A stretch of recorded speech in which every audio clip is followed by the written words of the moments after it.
Bonjour et bienvenue au Parlement européen de Strasbourg. Le cinéma est-il européen? Est-il menacé dans son modèle économique? L'Union européenne envisage de supprimer ce qu'on appelle le géoblocage. Alors on va voir tout à l'heure de quoi il s'agit exactement.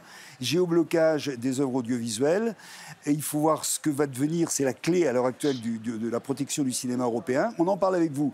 Nathalie Marchak, vous êtes en direct avec nous de Paris, mais vous êtes avec nous sur le plateau de l'Humanité. Bonjour et merci d'être Bonjour. sur ce plateau. Et puis Emmanuel Morel, habitué du plateau de l'Humanité. Vous êtes, je rappelle, Emmanuel, député européen du groupe La Gauche. Alors on va essayer de réexpliquer, pour comprendre ce qu'on va dire après, on va essayer de réexpliquer comment fonctionne un peu l'économie du cinéma. On le sait en gros, mais pas si précisément que ça. J'allais dire, vous, Nathalie Marchak, quand vous faites un film, qui vous finance? Comment ça se passe? Essayez de nous expliquer en quelques mots, peut-être sans entrer dans les détails, mais qui finance en réalité? Comment vous pouvez, vous, faire un film, réaliser un film? Alors, très simplement, en fait, notre système repose sur le fait qu'il y a une diversité de financement. C'est-à-dire que quand on essaie effectivement de financer un film, on va aller voir un distributeur, on va aller voir des chaînes qui vont préacheter le film, que ce soit des chaînes privées, des chaînes publiques, et puis on va aussi essayer de le vendre, notamment à l'international, sur des territoires.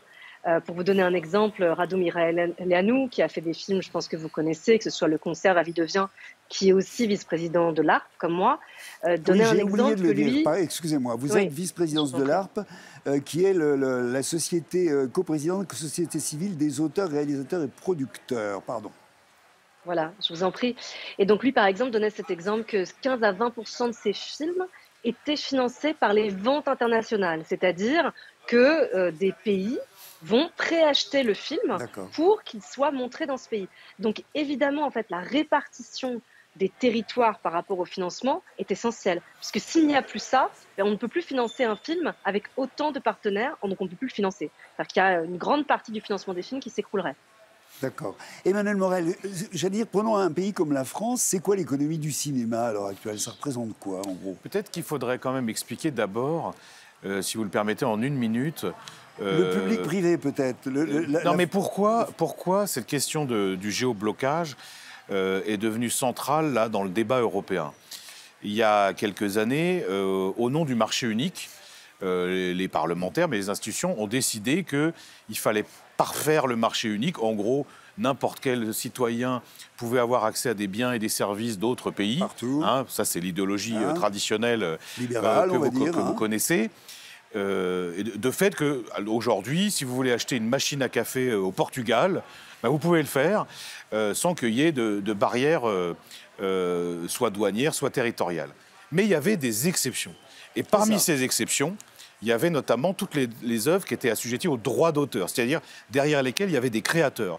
Et pourquoi on s'était battu déjà à l'époque pour que les œuvres, notamment audiovisuelles, mais pas seulement de création, soient géobloquées? C'est parce que, comme ça a été très bien dit par Madame Marchak à l'instant, l'économie de la production audiovisuelle et du cinéma, elle repose sur la territorialisation. Sinon, évidemment, c'est d'ailleurs Alors, repose sur la territorialisation, ça veut dire que... c'est-à-dire que si je suis un producteur, Oui. je vais prendre des risques pour accompagner un auteur et un créateur. Des risques Investir, financiers parfois bien sûr, très importants. bien sûr. Et donc, par définition, je veux quand même un minimum de retour sur investissement. Ce retour sur investissement, c'est quoi? C'est soit je le vends à l'étranger et on va me payer des droits, et puis surtout, il y a ce qu'on appelle la chronologie des médias. C'est-à-dire, le film, s'il sort en salle, il ne pourra sortir après à la télé, notamment, prenons un exemple, Canal+, 6 mois après, et puis seulement encore 6 mois après dans une télévision publique, etc. etc. Pourquoi? Ça permet de financer dans le temps le montant, parfois très important, que vous avez mis pour produire un film. Or, aujourd'hui, c'est quoi le débat? C'est qu'on a la conjonction de deux courants idéologiques complètement différents. D'un côté, il y a les libéraux, on va dire, qui considèrent que la culture est une marchandise comme une autre, les vannes. et qu'en aucun cas, il faut mettre des entraves à la circulation du bien culturel. De l'autre, et c'est là que c'est encore plus spectaculaire, vous avez, on va dire, les libertaires, qui considèrent que tout doit être gratuit, et surtout qui sont vraiment dans quelque chose qui est très à la mode, c'est l'instantanéité. C'est tout de suite. C'est ça. Si un Français a accès à cette œuvre, je veux y avoir accès tout de suite, et de surcroît gratuitement. Et nous, qui sommes les défenseurs des droits d'auteur, et d'ailleurs nos opposants disent « mais oui, ça c'est le vieux monde ». Ben non, La condition de l'exception culturelle, la diversité culturelle, c'est précisément d'être en capacité de protéger les auteurs et les acteurs. On va revenir sur cette question du géoblocage central, on le disait au début, et démonter cette mécanique effectivement avec vous également Nathalie. Mais on va dire aussi que c'est pas que une question, vous le disiez, c'est pas simplement une question économique, c'est aussi une question culturelle. Il y a une diversité qu'on a besoin de faire valoir à l'heure actuelle, chaque pays en Europe. On sait quelle est l'importance quand on parle de cinéma, même si on parle du cinéma ancien, on parle du cinéma italien, on parle de la nouvelle vague, on parle du cinéma espagnol à l'époque de la Movida, etc. Du rôle qu'ont joué tous ces cinémas dans la culture du pays, dans les événements du pays, dans la politique du pays, dans ce qui s'y passait à ce moment-là, qui est aussi la question aussi fondamentale, Nathalie Marchak, pardon. Oui, et je voudrais rappeler, pour rebondir sur ce qu'a dit Emmanuel, sur le fait que l'exception culturelle en Europe a permis de protéger notre cinéma. C'est un sujet vraiment qui d'ailleurs naît à l'ARP et qu'on a défendu. La culture n'est pas un produit comme un autre et je pense que c'est essentiel de le rappeler. Et puis c'est essentiel de le rappeler aussi, en fait, je vous avoue que nous, on a été très surpris. Toutes les organisations professionnelles sont aujourd'hui rassemblées sur ce sujet. On a été très surpris que le géoblocage soit remis en question, par l'exception pour la culture. Pourquoi ? Parce que ça concerne très peu de gens. C'est-à-dire qu'en fait, ceux qui y voient aujourd'hui un problème, c'est 3% des, a priori, gens concernés. C'est-à-dire que c'est 3% qui représentent les expatriés de long terme et les minorités linguistiques. Il y a 97% des spectateurs qui, a priori, n'y voient aucun problème, que ça ne concerne pas. Et encore, ces 3%, il faut rappeler qu'il y a une directive qui permet la portabilité des abonnements. Donc en réalité, c'est très étrange. C'est-à-dire que c'est en termes d'accès, c'est-à-dire que nous, on s'intéresse aussi en tant que cinéaste, si vous voulez, à l'accès de nos œuvres par le public. C'est même essentiel. On veut que nos films soient vus. Donc si c'était pour que nos films soient plus vus, on devrait théoriquement soutenir, a priori, cette suppression des géoblocages. Mais ce n'est pas le cas. Ce n'est pas pour que nos œuvres soient plus vues. C'est la suppression du géoblocage, c'est mettre en péril tout le système de financement des films européens et des œuvres audiovisuelles, sans derrière que ça serve vraiment le spectateur. Donc, on se dit qu'effectivement, c'est une question presque philosophique de pourquoi est-ce qu'on veut aujourd'hui traiter la culture soit comme un bien comme un autre, soit un bien pour lequel on n'aurait pas à payer. Mais dans ces cas-là, si on ne le paye pas, qui va créer ? Reprenons peut-être un peu plus en détail, enfin non, vous l'avez dit, mais on va en reparler de cette remise en question du géoblocage. Si le géoblocage disparaissait, qu'est-ce que ça impliquerait directement comme conséquence ? Là, on parle des conséquences économiques. Oui, alors d'abord, là où Nathalie Marchak a totalement raison, c'est que cette demande, pour revenir sur l'exemption culturelle, c'est une demande formulée par un tout petit nombre de personnes. Et moi, j'irais même plus loin. On va dire franchement, c'est la bulle bruxelloise qui se plaint parce que monsieur ou madame n'a pas accès à sa série locale quand il est à Bruxelles. OK ? Mais ce n'est pas du tout une demande populaire où les gens diraient « Oh là là, c'est insupportable, je n'ai pas accès au feuilleton de chèque auquel j'ai envie d'accéder. » Ça, c'est la première chose. La deuxième chose, la conséquence économique. Pas oublier que le cinéma en France, par exemple, c'est évidemment la culture, et ça participe au rayonnement de la France, mais enfin, c'est aussi un secteur économique très important. C'est plus de 4 milliards d'euros de chiffre d'affaires. 170 millions à l'exportation, 25 000 emplois. Donc là, on parle quand même d'un... Et en termes, pour l'image de la France et les devises, c'est très important. Or, qu'est-ce qui va se passer si on supprime le géoblocage ? Il y a plein de producteurs qui ne vont pas prendre le risque. Qui vont dire, moi, je m'excuse, mais pour moi, c'est trop risqué de faire un investissement d'un coup et puis plus rien après, puisqu'il n'y aura plus de droits. Et qui ça va avantager ? Parce que c'est ça dont on ne parle jamais. C'est les plateformes. Les seuls qui sont capables de dire « je finance un produit européen qu'on va voir dans tous les pays au même moment », c'est quoi ? C'est Netflix, c'est Apple, c'est Amazon. Mais c'est certainement pas le producteur indépendant qui prend des risques pour financer des films exceptionnels, quand bien même il serait, dans un premier temps, totalement territorialisé. Parce que vous faisiez allusion tout à l'heure à la nouvelle vague, par exemple. Il n'y a rien de plus français, d'une certaine façon, qu'à bout de souffle. Quand à bout de souffle est produit, je m'excuse, mais ça se passe à Paris. Bon. Et pourtant, c'est totalement universel. Mais c'est ça, justement, la chance, la singularité de la production audiovisuelle européenne, c'est qu'à partir d'un film complètement ancré dans un territoire et dans une culture locale, tout d'un coup, on s'adresse à tout le monde. Et c'est ça que moi je veux préserver. Pourquoi ? Parce que le risque, au-delà du risque économique, c'est l'uniformisation de la production. Si c'est que Netflix et que Amazon qui produit, y compris des séries ou des films européens, bah, ça va correspondre à un cahier des charges qui va totalement à l'encontre de notre combat pour la diversité. Donc là, ce qui se joue, alors heureusement, hein, le vote qui va avoir lieu au Parlement, c'est un vote sur un rapport d'initiative. On va en parler tout à l'heure, à la fin de la manip, j'allais dire, au sein de l'Union européenne. Exactement, mais vraiment, j'insiste sur le fait que la condition d'une exception culturelle, d'une diversité culturelle dans l'Union européenne, c'est justement de soutenir les producteurs indépendants qui prennent des risques. C'est ça. Alors, les producteurs, les exploitants, les diffuseurs, bien sûr. Parce que ce que je veux rappeler, c'est que vous parlez effectivement, enfin, les cinémas aujourd'hui, le réseau de cinéma qui existe, les exploitants, si à un moment donné, ils savent que le film il va être diffusé sur des plateformes, ils ne vont plus prendre le risque non plus de l'exploiter dans leur cinéma. Et donc, c'est tout le réseau de salles aussi qui risque de s'effondrer. C'est-à-dire qu'on parle vraiment, effectivement, d'un risque de n'avoir plus que des plateformes extra-européennes, américaines, comme l'a très bien dit Emmanuel, qui va être dans un rapport de force brutal par rapport aux créateurs et qui va diffuser un contenu qui est soi-disant uniforme parce qu'effectivement, ce seront les seuls qui auront les moyens aussi de diffuser en même temps, d'acheter les droits monde et de faire les sous-titres pour tous les pays, etc. Parce qu'il faut savoir aussi que ça coûte très cher. C'est-à-dire que demander à un producteur, à un petit distributeur de sous-titrer le film ou de le doubler pour certains pays, pour toute l'Europe, c'est un coût qui est énorme. D'ailleurs, tous les films ne sortent pas dans tous les pays. Voilà, ils sont achetés en fonction des territoires, etc. Et si, encore une fois, l'objectif, c'était de mieux diffuser les films européens, on en serait ravis. Bon ben voilà, nous ça fait longtemps qu'on soutient aussi un projet de plateforme européenne pour diffuser les films européens. Donc des solutions pour avoir accès, il y en a. C'est pas la suppression du géoblocage. Est-ce que dans le milieu des réalisateurs et des producteurs, cette question qu'on est en train de soulever ici est sensible, est connue, ou qu'est-ce que vous entendez dire autour de vous ?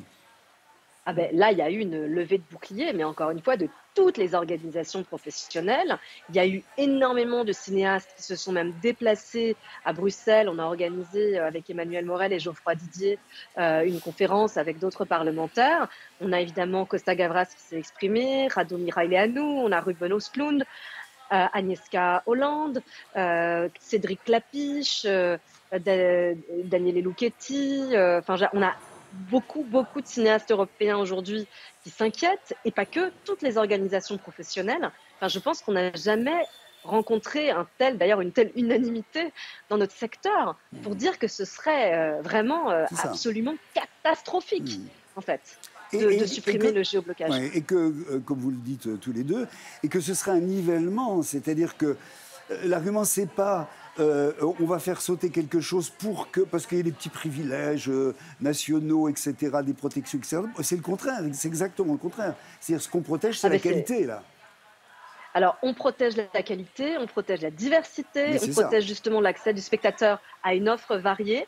On protège les prix aussi pour les spectateurs, parce que s'il y avait évidemment des monopoles de plateformes américaines qui prenaient les droits de tous les films, je pense qu'elles augmenteraient leurs prix. D'ailleurs, ce serait logique sur le plan, on va dire, d'une logique de marché pure. Donc, ça veut dire que les prix risqueraient de s'envoler. On protège un secteur économique, puisque vous l'avez rappelé tout à l'heure, le cinéma et l'audiovisuel, c'est un secteur économique qui est énorme. Sur le court terme, pour vous dire juste quelques chiffres, le secteur audiovisuel perdrait environ 8,2 milliards d'euros par an. Les spectateurs, eux, 9,3 milliards d'euros par an. Et sur le long terme, les producteurs européens perdraient 3,6 milliards d'euros par an et les spectateurs environ 4,5 milliards d'euros par an. Donc en fait, ça noierait notre secteur. Et vous parliez, j'ai envie de dire, en tant que cinéaste, vous parliez effectivement du cinéma italien, etc. On a vu ce que des mauvaises décisions ont provoqué, hier, justement, sur le cinéma italien, qui à une époque était florissant, qui avait des cinéastes époustouflants, et qui aujourd'hui, malgré tout, n'a pas une production extrêmement large. Contrairement à la France, on a eu un secteur, on a protégé le secteur, et on voit effectivement qu'on a aujourd'hui un vrai soft power, des productions françaises. On a encore Anatomie d'une chute, là, qui vient de gagner tous les prix. Donc, c'est extrêmement important de comprendre comment ça fonctionne et de se dire que c'est un secteur économique déterminant et que c'est déterminant de le protéger aussi pour que le spectateur en fait ait accès à des films variés. Voilà, et à des prix contrôlés. Emmanuel Morel, vous avez commencé à en parler tout à l'heure. Où est-ce qu'on en est de la mécanique européenne par rapport à cette proposition de remise en question du géoblocage? Parce que ça va être long, c'est complexe, mais c'est en route. Ah oui, il y a un rapport d'initiative d'un certain nombre de collègues qui sont membres de la commission du marché intérieur. Donc eux, ils sont sur une ligne qui est très claire, qui est de dire c'est un marché, donc pas d'exception, pas d'entrave. Ils soumettent un texte demain en plénière, c'est un rapport d'initiative. Et en gros, eux, même s'ils ne le formulent pas exactement comme ça, l'idée c'est en 2025, on généralise la fin du géoblocage à tous les secteurs. En gros, c'est ça. Alors, on est un certain nombre de députés, et Nathalie l'a très bien dit, c'est pas là, pour le coup, c'est des combats transpartisans. Hein, moi, je suis main dans la main avec Geoffroy Didier, qui est quand même un élu de LR. Et puis, heureusement, il y a parmi quasiment tous les groupes politiques, sauf les Verts, des élus qui se mobilisent. De toute façon, après le vote de demain, donc nous, on soumet des amendements, mais quand bien même on n'arriverait pas à emporter ce vote, heureusement, il va y avoir d'autres débats. C'est qu'un rapport d'initiative. Il y a la position du Conseil. Et là, j'espère que la France ne cédera pas, et j'ai envie de dire ne cédera jamais, sur quelque chose qui fait... Enfin, c'est vraiment une de ses marques de fabrique. Et puis, il y aura d'autres négociations. Mais ce qui est important, et c'est pour ça qu'on mobilise dès aujourd'hui, c'est qu'il ne faudrait pas que s'installe cette petite musique selon laquelle la culture, l'audiovisuel, tout ça, c'est une marchandise comme une autre. Ben non. Nous, on considère... Alors franchement, surtout venant de gens qui passent leur temps par ailleurs à exalter l'autonomie stratégique européenne. Bah, s'ils veulent vraiment l'autonomie stratégique européenne, qu'ils en fassent la preuve. Parce que aller à l'encontre de la position qu'on défend, bah, en réalité, c'est quand même l'alignement sur les Américains, une fois de plus, avec les risques que ça fait courir à l'identité européenne. C'est la raison pour laquelle on se mobilise fortement, et Nathalie a eu raison de le dire. Il y avait comme à Bruxelles, il y a 2 semaines, tous les réalisateurs venant de pays très divers. C'est la question que j'allais vous poser, oui. Et ça, c'est très important. Là, on fait un travail de bouton de guette pour essayer de convaincre les uns et les autres, même ceux dont le secteur cinématographique a été quand même largement dégradé, qu'il en va de l'identité culturelle européenne. Mais c'est pas forcément toujours facile. Pourquoi? Parce que d'abord, il y a les collègues qui sont sensibles à l'ère du temps. Ah bah oui, mais moi, je veux avoir accès à tout de suite, ce que je disais tout à l'heure. Et puis, il y a ceux qui ne mesurent pas le risque pour la culture, parce que c'est pour quelque chose qui est un peu lointain pour eux. Bah, on essaye d'enfoncer des coins tant qu'on peut, et ce genre d'émission y contribue.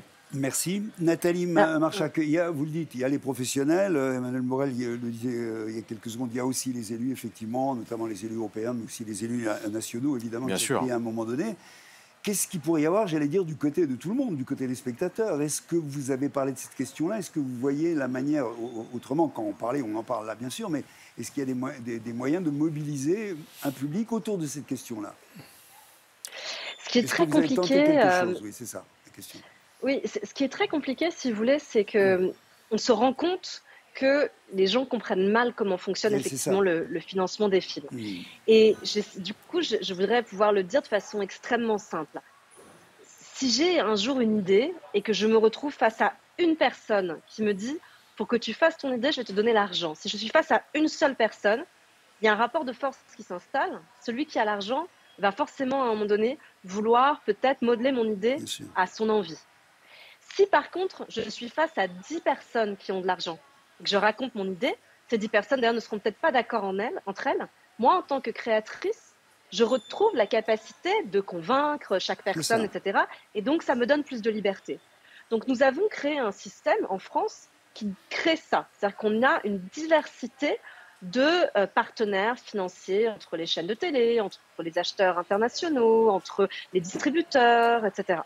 Si on supprime ce système, en notamment supprimant donc une grosse partie de ça, les territoires, l'exclusivité, la territorialité, etc., le système s'effondre et effectivement, les créateurs vont se retrouver face à un interlocuteur et probablement des plateformes qui vont dire, en fait, ok, d'accord, je donne ton argent, mais fais ce que je te dis. Et donc, c'est là qu'on porte atteinte à véritablement, qu'on met en danger la culture profondément à un moment où, pardon de le souligner, mais je pense qu'on le voit tous, il se passe beaucoup de choses dans le monde extrêmement inquiétantes, une montée des totalitarismes, une montée des extrémismes, etc. Et la culture a toujours été un rempart très important. Je ne vais pas citer voilà, Fahrenheit 451, on se fait toujours comme par commencer par voler les livres. Je veux dire, c'est le moment, plus que jamais, justement, d'offrir un rempart à la culture. Et donc, c'est vrai qu'on aimerait pouvoir l'expliquer au public qui ne se rend pas compte de ce qui se passe, qui ne se rend pas compte de comment ça fonctionne. Voilà, on aimerait leur dire aussi attention, que si vous remettez dans les mains de géants, eh bien vous aussi, vous allez payer plus cher. Vous aussi, vous n'aurez plus la liberté de choisir ou d'être surpris. C'est à la fois, c'est notre imaginaire européen, c'est notre capacité à créer, c'est notre singularité. C'est tout ça qui peut être en danger, voilà, par cette simple idée de logique de marché. Bien sûr. La multiplicité des écritures cinématographiques, des thèmes, des thématiques, etc. Dans un continent qui a une gamme infinie, j'allais dire, de nuances, de poésie, de problèmes, d'histoire, de politique actuelle, etc. C'est ça qui est important. On n'est pas mono, effectivement. Ce que vous êtes en train de dire, demain, vous aurez un patron, quoi, si ça passe, qui vous dira, voilà, on donne l'argent, mais vous faites ça, quoi. Et je voudrais rappeler aussi, malgré tout, parce qu'il y a plein de gens qui regardent Netflix, c'est super Netflix, hein, il y a des trucs super, etc. C'est pas une critique, mais qui disent ah mais oui, mais justement sur Netflix, je découvre La Casa del Papel, je découvre voilà des séries coréennes, etc. Mais il faut bien comprendre que Netflix, souvent, elle a acheté ces séries qui ont été fabriquées par des producteurs locaux indépendants. Et après, elles les ont achetées et effectivement, elles les ont diffusées. Mais ces séries n'auraient peut-être pas existé s'il n'y avait pas eu un petit producteur indépendant local qui s'était engagé et qui avait pris des risques. Et donc, si on supprime le géoblocage, on supprime potentiellement ces créations-là. Voilà. Juste un mot pour clôturer un petit peu, Emmanuelle Morel. Donc, vous l'avez dit, demain, rapport d'initiative, et ça va continuer, mais c'est quand même assez urgent, cette histoire. Ah bah oui, parce que ceux qui veulent supprimer le géoblocage pour les œuvres audiovisuelles et culturelles, ils se mettent comme objectif 2025. Or, 2025, en réalité, c'est demain. On y est. Donc c'est pour ça que la mobilisation qu'on est en train de construire, elle est décisive dès maintenant. Mais en tout cas, ce que je peux vous dire, c'est que, quel que soit le résultat des votes, il y a une détermination quand même pleine et entière d'un grand nombre de parlementaires, de professionnels, et j'en doute pas de spectateurs, parce qu'en réalité... prenons la vitalité du cinéma français, qui est quand même une extrême vitalité et aussi une extrême diversité. Dans les films vus cette année, il y en a plus de 40% qui sont français, en France. Pourquoi ? Parce qu'à un moment, on a mis en place un système que les gens approuvent, qui consiste à dire, il y a ce qu'expliquait très bien Nathalie, puis il y a aussi l'État, les régions, quelquefois même les conseils départementaux, qui participent au financement. À une aventure, parce qu'il y a cette idée, et une idée qu'on doit défendre absolument, que la culture, ça n'est pas un produit comme un autre, ça n'est pas une marchandise. Il y a des gens en face de nous qui pensent le contraire, on va essayer de démontrer que ce n'est pas le cas. Merci beaucoup à vous. Nathalie Marchak, merci beaucoup. Et puis on continuera à suivre avec vous, bien sûr, cette aventure, parce qu'il ne faut pas perdre trop de temps là tout de suite. Merci à vous également, Emmanuelle Morel. Merci. Et à la prochaine pour suivre l'affaire. Et vive le cinéma, merci à vous. Au revoir. Merci, au revoir.